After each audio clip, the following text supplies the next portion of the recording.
Where does everybody go?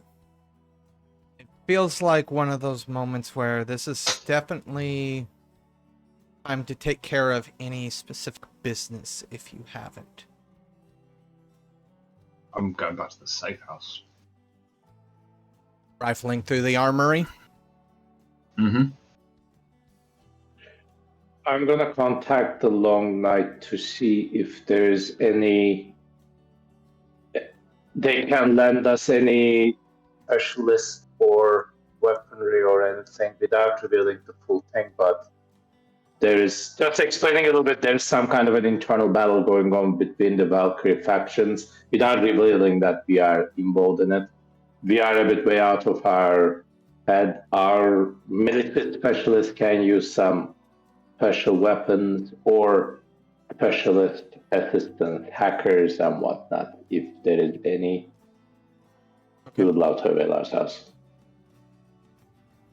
Robert, Sasha, Fredrick. Sasha's gonna go back to the family bakery one last time and not really say, goodbye, but just kind of be there one last time as sort of, the touchstone.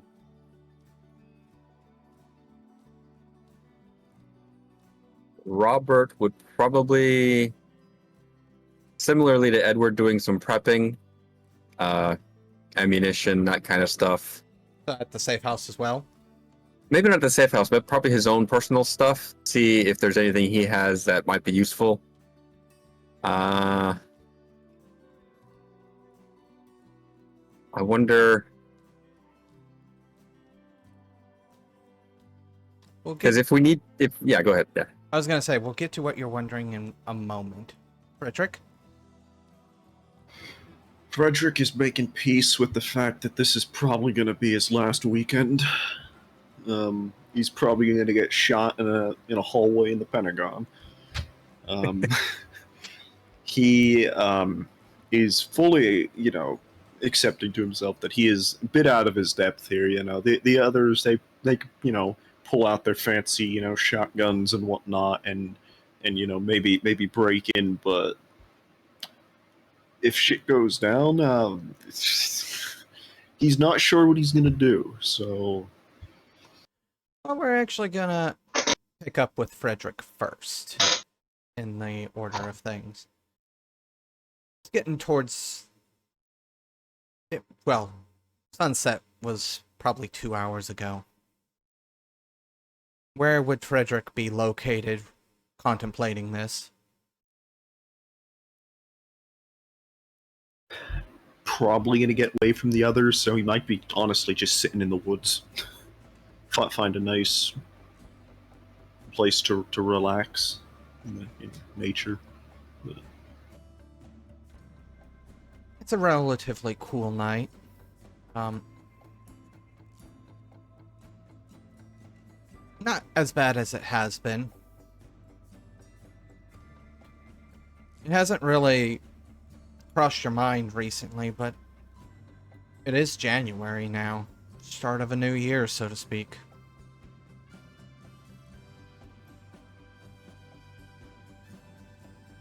And that's when your phone goes off.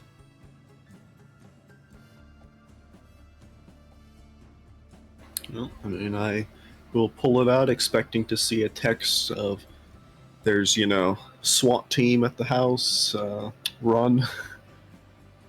It's not a text. It's a phone call. Yeah, well, okay. From a phone number that you don't really recognize. Nothing else better to do. I will pick up the phone. Yeah, hello? Is this Fredrick? Depends which three-letter organization is asking. None.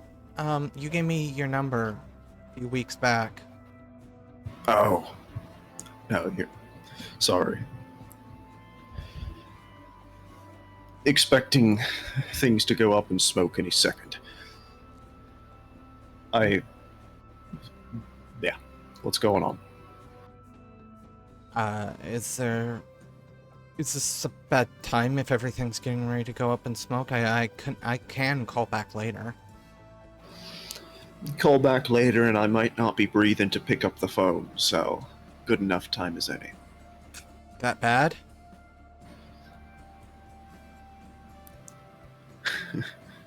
Here I am rambling about things over the phone. They're probably wiretapping me, if they care. Actually, I don't know how well we've been spotted.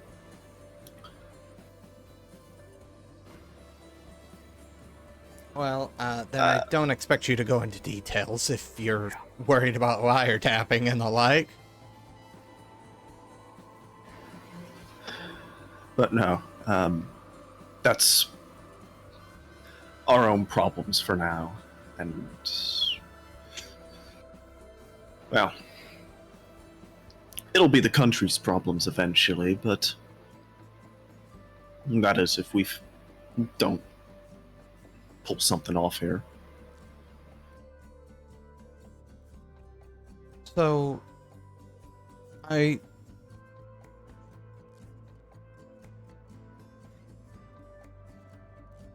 this is a difficult conversation to have, because, like, what am I supposed to ask here?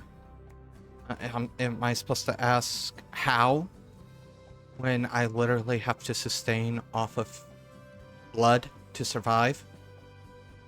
Is that what I'm supposed to ask? Like,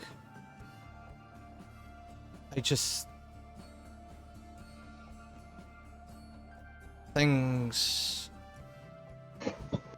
not been great in a very long time, ever since we use the term embraced. I don't know if you're up on the terminology.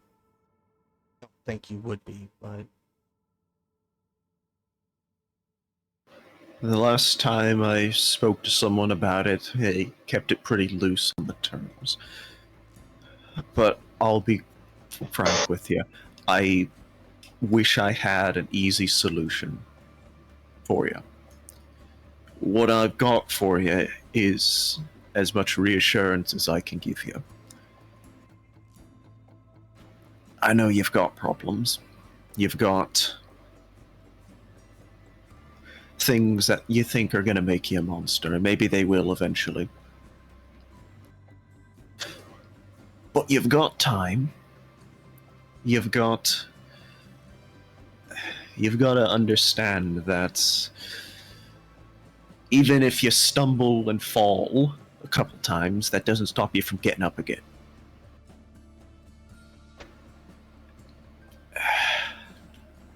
You have to hurt people. Well, you don't have to, I suppose. There's always options.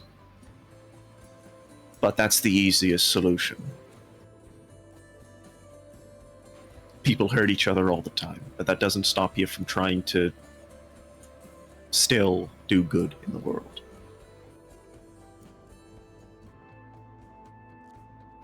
Weighs on my soul too. I've had to kill people. And I don't know how I'm going to answer for that when it's my time.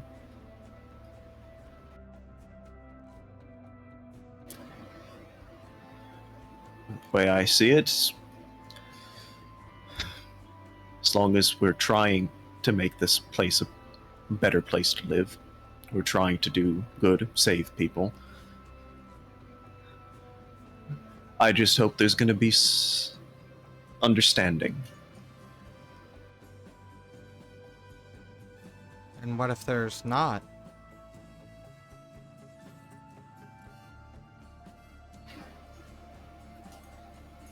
Well, then I hope the people I saved lived a better life than me.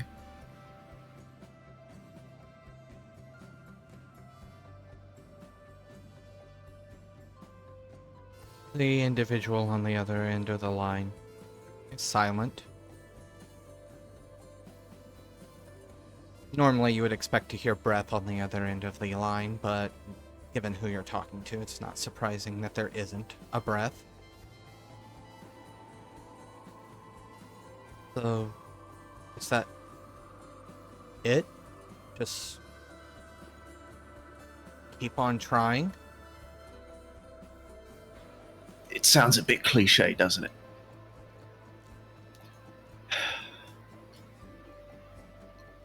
But without knowing, I mean, I don't know your whole life situation. I don't know who you've got, if anyone left.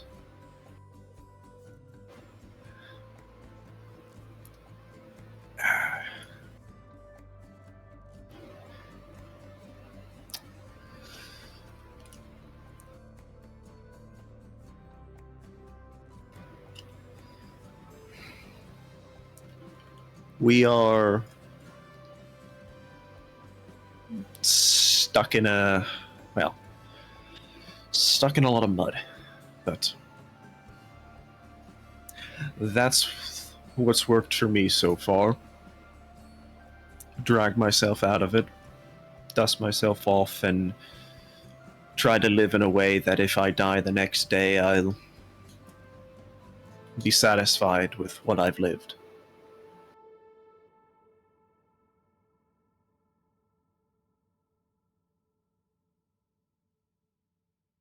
There's another pause on the other end of the line before he speaks again. I think I have something I want to do.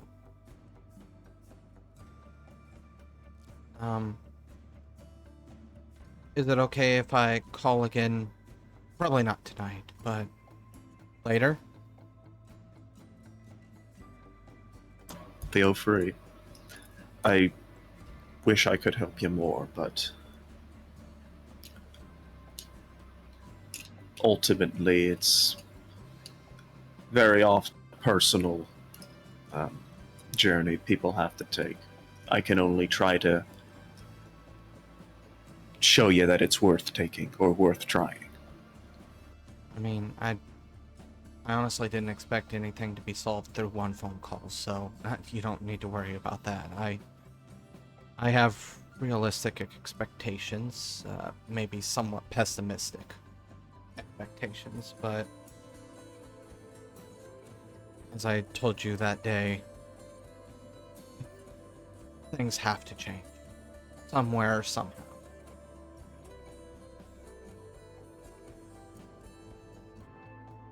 And as for your problems that you're going through, just take care of yourself.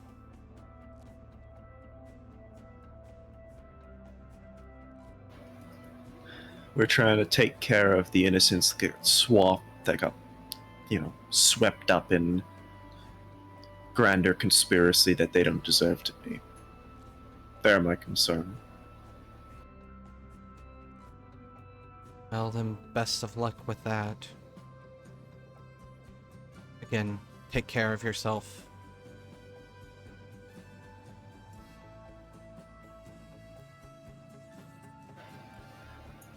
I intend to, but much like you, I've got a bit of a pessimistic outlook on the success of this next expedition, we'll call it. He says his goodbyes and hangs up the line.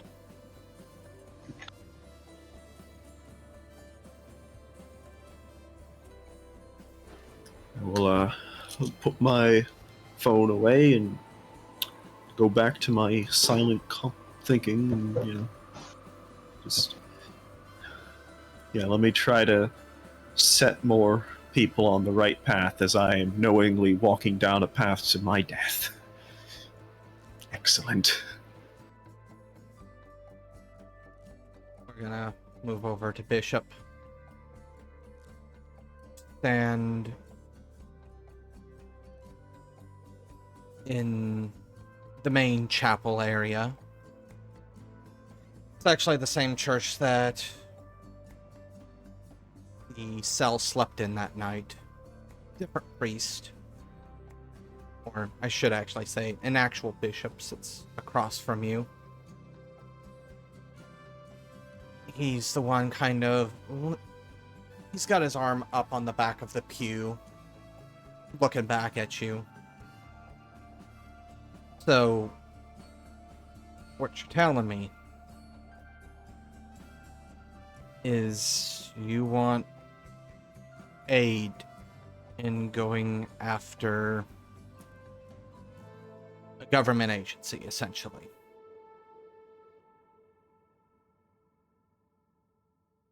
Can't hear you.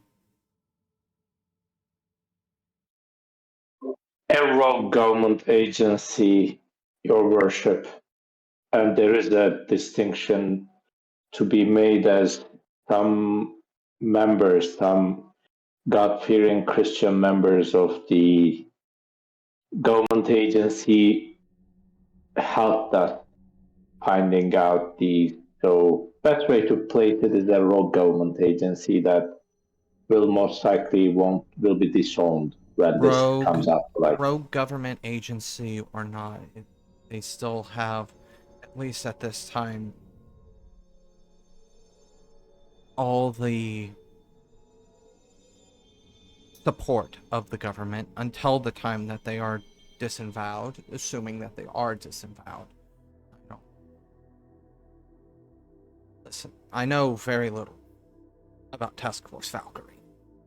We've heard of them here at the Longest Night.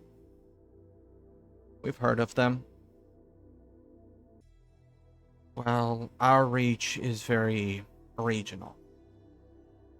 We have members all throughout the United States, but we're isolated. We may have contacts in other cells, but Task Force Valkyrie is another beast entirely.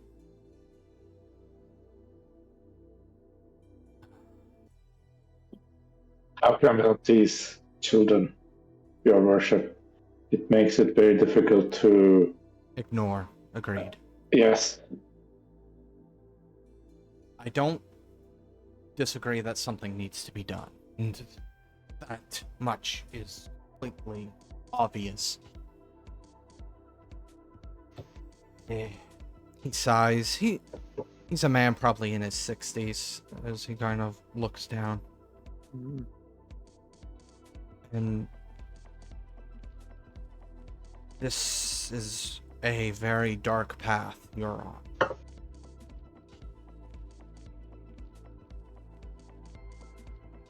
Dark because of what you're going to need to do, and dark because if you do nothing, the outcome will be much worse. Yes. Officially, we can do nothing. I feared as much.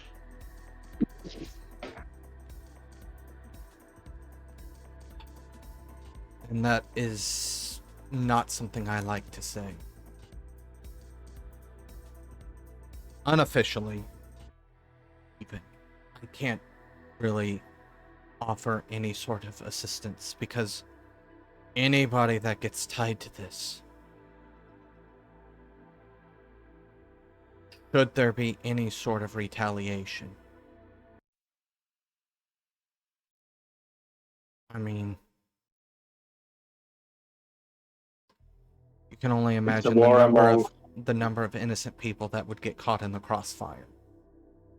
It'll be a war of brother against brother, essentially, which we don't want to start here either.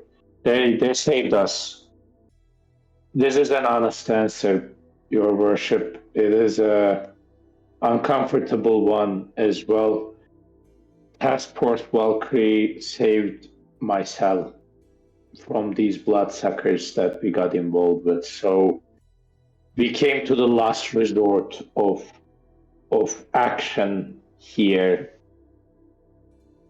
If there is no assistance that can be provided in material or support, would you at least be able to take my last confession? So I go and face what I face with at least knowing that my sins are forgotten by the Mother Church.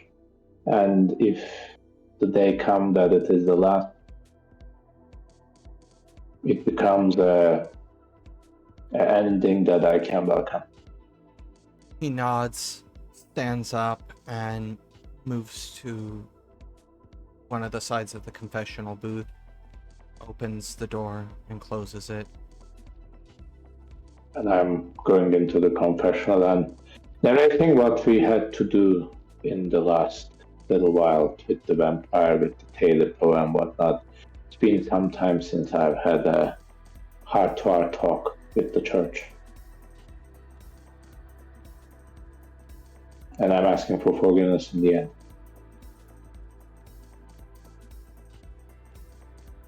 You fight the good fight, my son. You will be forgiven upon the day of judgment. Thank you, Your Worship. This is, as the Mother Church is our beacon in the light in these dark days, I will do what I can to resolve this injustice. But if it is the last time I'm going to see you, fare thee well. I hope I'll see you at the day of judgment. Go with peace, my child. Amen. And I'm leaving and calling the Robert Edwards to find out where are we, what's the master point, where are we gonna go and go back to the safe houses. I think that's where we are going to meet before we leave. On that phone call, we're gonna move over to Edward. You're not receiving that phone call at this time, Edward. That's going to be a bit later on in the day.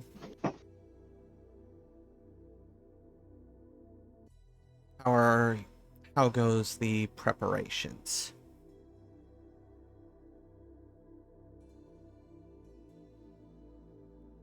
More the nature of it. Potentially, I have at least a way to bring another firearm in.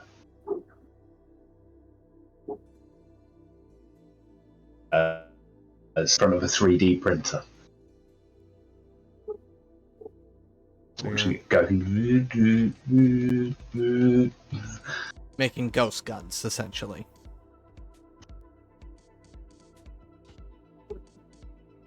It's like a 9mm. Sorry, what? Obviously made. It's a 9mm to Beretta type model, but obviously made of ABS plastic. Mm-hmm. Is there any, outside of watching the 3D printer go, is there anything else you would like to do?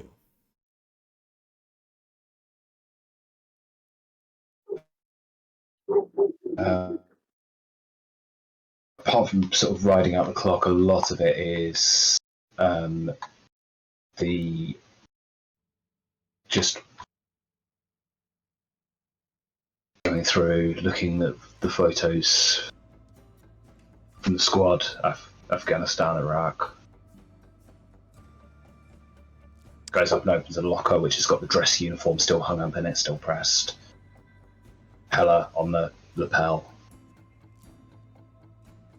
It's a fairly small unit, consisting of Rick, Nathan, Edward, a few other individuals that did not make it out.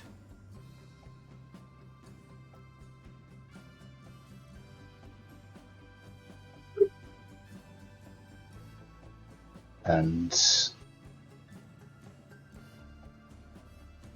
he's going to put on his dog tags one last time. Going to purchase them.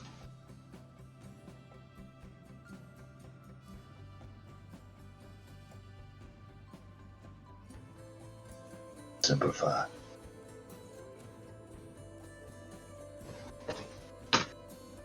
Hoorah.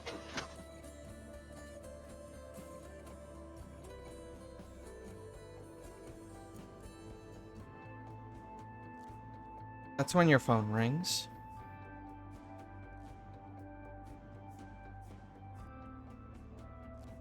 Hey, Fredrick. Edward, I'm coming back.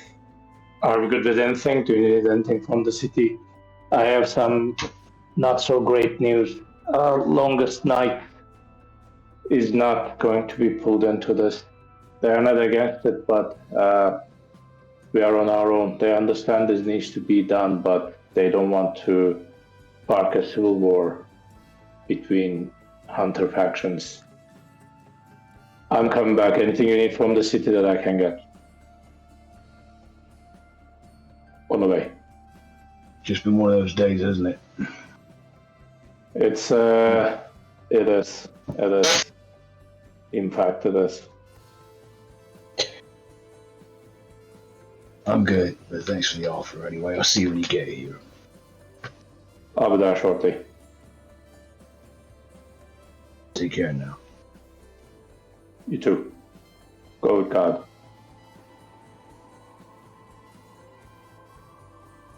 Thank you.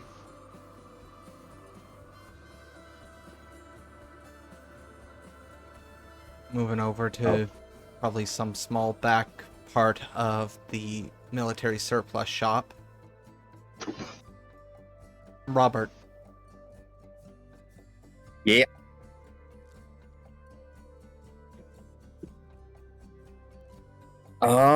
Yes. Let me see. Well, he's trying to think of ways. Not just ways, but things that might be useful to bring along into this infiltrating a government facility. It's going to be. You're looking across your equipment, and it's mostly survival gear for outdoors. Mostly survival. Yeah.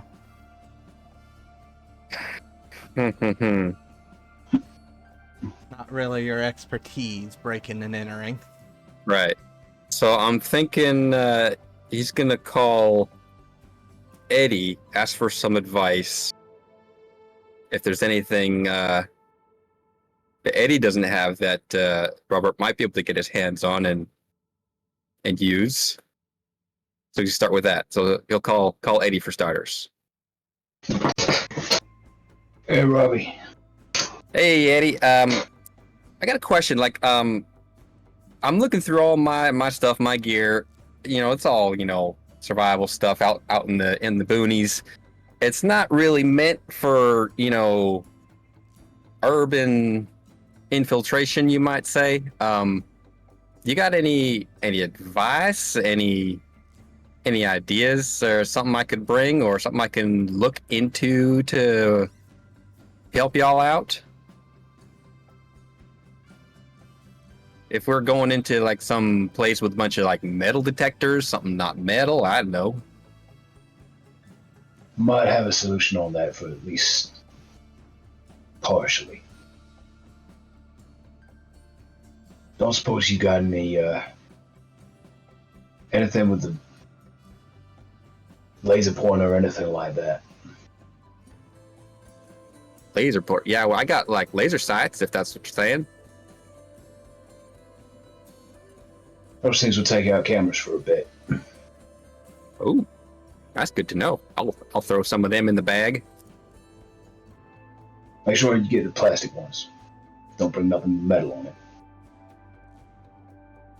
I don't know if they make these with like plastic batteries. The batteries still got to be metal, right? I mean, if need be, take them out, put them in your pockets. All right. Well, that's something, I guess. Yeah, I'll get working on that. Anything else? Bring whatever you think is necessary. We'll see what we can use. See what might be able to help us out. All right. Well, then I'll see y'all later then. See you soon, everyone. See you soon, man. All right, and then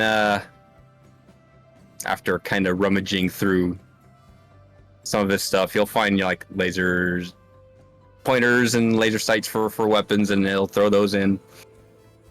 And then he gets a thought.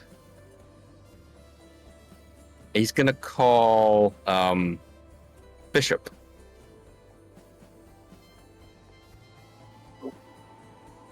Hey.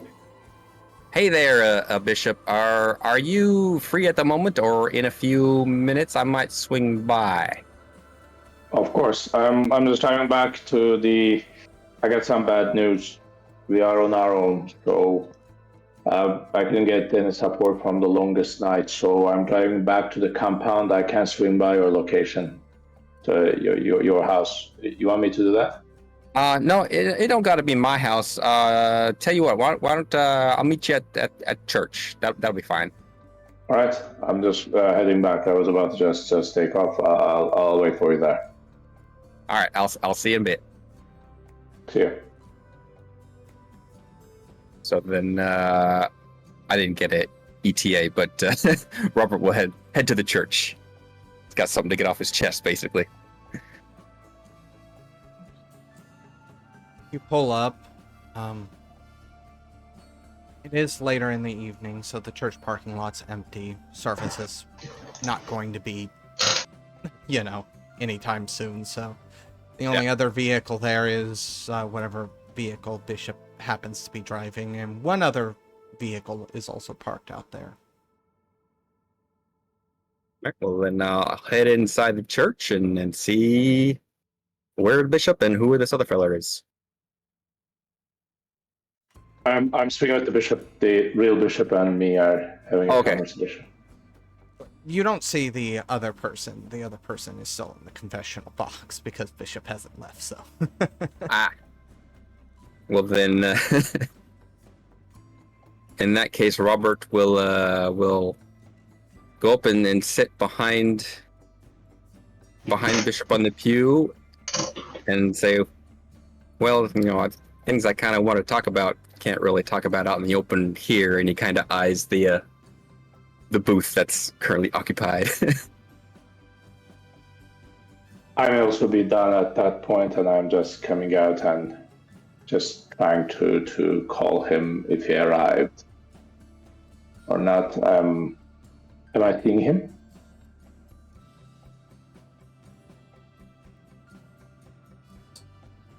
So the bishop steps out of his side of the confessional booth. Looks like you have a guest. I'll leave you to do what you need. And he does make his way out. How's everything? I'm looking at him because am I seeing a little bit of discomfort? And Robert, yes. Yeah. I'm gonna sit down next to him in a very friendly tone of voice. How are you, Hank? How is everything going, Robert? Is everything all right? Well, to be honest, it's not so much. I've been giving this a bit of thought. Up to now, we've been fighting, the weird things out there, the creatures, the things that go bump in the night. But what we're about to do is very, very different. I ain't never hurt nobody in my life other than the odd, street fight here and there. I never killed no folk, and that seems highly likely to happen in this here endeavor. Is this right? Is it better to ask for permission than forgiveness? Is this blurring the lines of what we're supposed to be doing? I'm too close to the problem to give you the closure that you do need. But I'm going to ask the bishop of our mother church to have a confessional conversation with you. I have described the matter to him, so you can have an open conversation with him. And he understood why this needs to be done, even though it cannot be helped, but you should have it. It is best that warriors do not face such things with heavy heart. I would highly recommend that. And let me just ask the bishop for his permission. So normally, as you know, bishops don't run the confessionals. For me, he did, but I'm sure being member of the longest night, he will do for you as well. I'm going to ask Bishop to basically again confess and have that for Robert as well. You are able to catch him before he takes off, and he kind of nods as he enters the church again. He gives Robert a nod before he steps in. And I am purposefully walking away towards the outside, but I'll wait for you outside, Robert, when you are done. All right, I appreciate that. Go with God. Yeah, Robert will go in. Do I got to repeat everything, or is this? No, it's unless there's something very specific that Robert wants to mention. Let me think. Go over the confession in my head. Not particularly. He pretty much mentioned everything to this bishop already. He might go into more detail, but yeah, it was pretty much it. We are not to harm people. You are very correct in that. However, the line between person and monster, unfortunately, in these times of the end, getting a little thin. Ask yourself this question. Are what these people doing monstrous?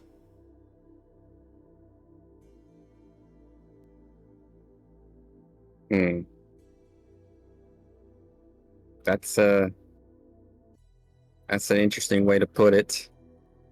Normally, we're the ones taking out monsters, but these folk is making monsters.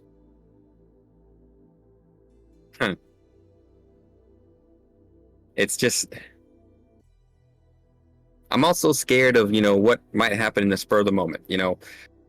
If I'm fighting something obviously inhuman, that's not a big deal. It's just putting down an animal in my head. The more human it gets, the more it kind of irks me and chafes me, and I wonder if I finally cross that line, what's to stop me from, continuing to cross that line, if that line just doesn't mean nothing no more. Well, that's the trick. You have to let your conscience guide you on that. And the day that your conscience no longer starts to bug you, probably the day that you need to hang up the rifle and leave the vigil. Not an easy task leaving the vigil, but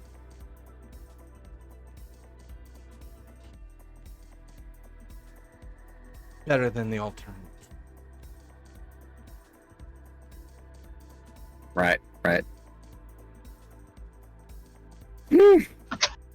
Well, that sure felt good to get off my chest, I'll be honest. It has been a long time since I've been in one of these. Sorry, I didn't start off with forgive me, it's been X amount since it's been too long, I'm sorry. It is perfectly fine. These are desperate times that we find ourselves living in.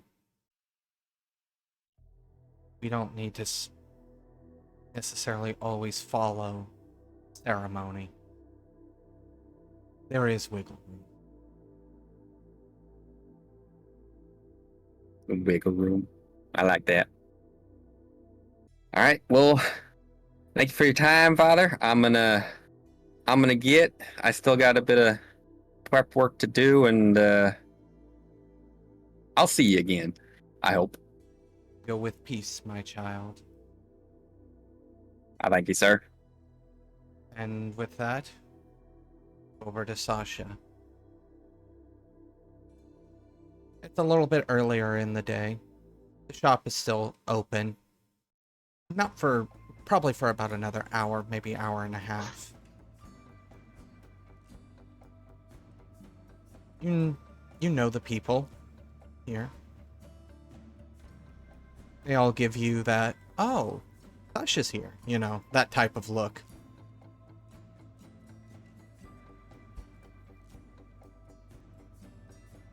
I was just, you know, in the neighborhood, hungry, wanted something I knew was going to be tasty. The cashier, young man, probably no older than 16 to 18. Oh, what can we get you? Obviously, don't worry about money here.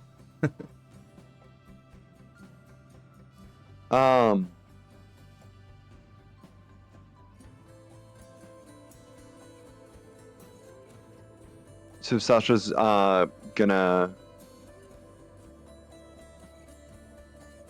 would she say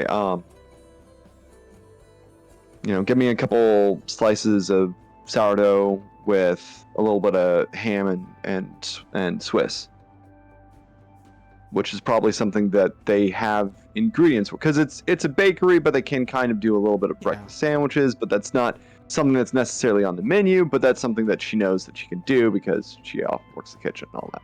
Yeah. He nods and goes, all right, well, pick your favorite seat, and I'll get that out to you. And he begins to cut up a loaf of sourdough, and after a few moments, he does have to disappear into the back to get the other ingredients. Is there anybody specifically Sasha's looking for here, or just being at the bakery itself? Just being at the bakery, because it's kind of something to where, you know, she's afraid she's not coming home, and you know, because of the vigil and hanging out with the cell and all that, she's not really feeling a lot of connection to a specific home, and especially as her integrity has started to slide, it's more of just wanting to go and to be there and to remember that, hey, there's this place where people can go that, you know, she enjoyed, that she liked, and something worth fighting for. Though getting closer to closing time, the place is not dead. There's people moving about.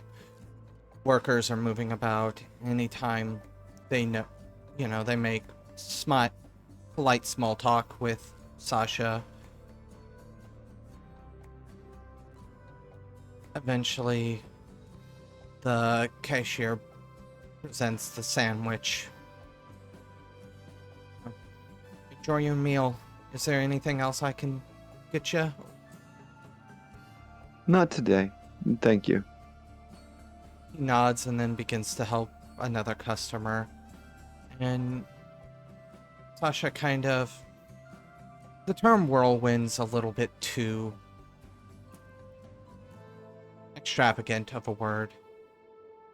But she does sit within a bustling bakery. People making small talk with friends, family members that they maybe haven't seen in a couple of months. There's that one guy who's been on his laptop for the better part of probably 4 hours now, if you had to take a wild guess. You're not really writing a novel unless someone is witnessing you at the Starbucks or the Panera, or the bakery, writing that novel.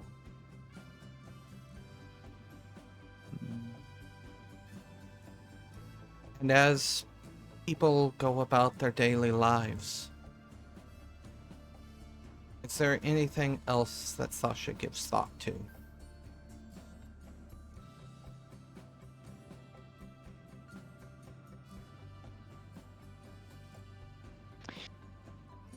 She's just gonna think on some of her early days of activism before she really got started with, the hunt and the vigil and all that.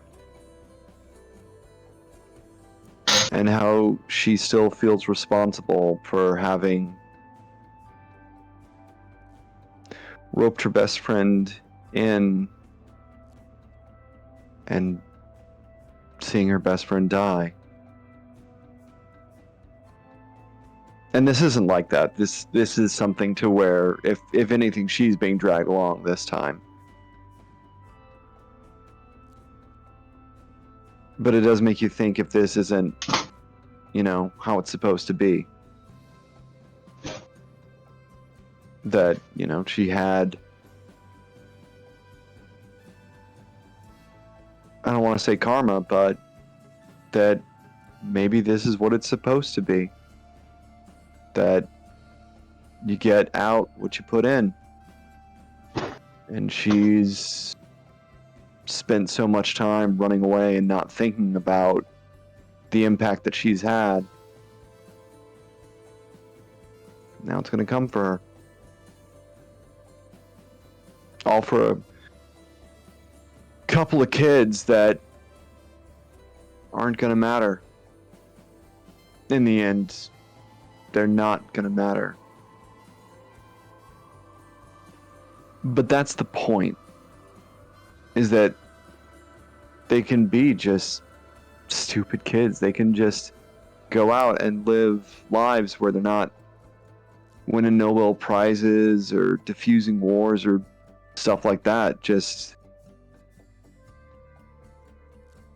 fighting for them to get another chance to be innocent. You have just finished listening to this week's episode of Hunter the Vigil, Critical Measures, part of the Domain Gaming's Contagion Anthology, written and told by Wyverian. A special thanks to you, the listener, and if you wish to continue supporting us, subscribe, like, and share. As always, comments are welcomed. Until the next chapter, don't stop asking yourself, why must those who hunt monsters hunt themselves?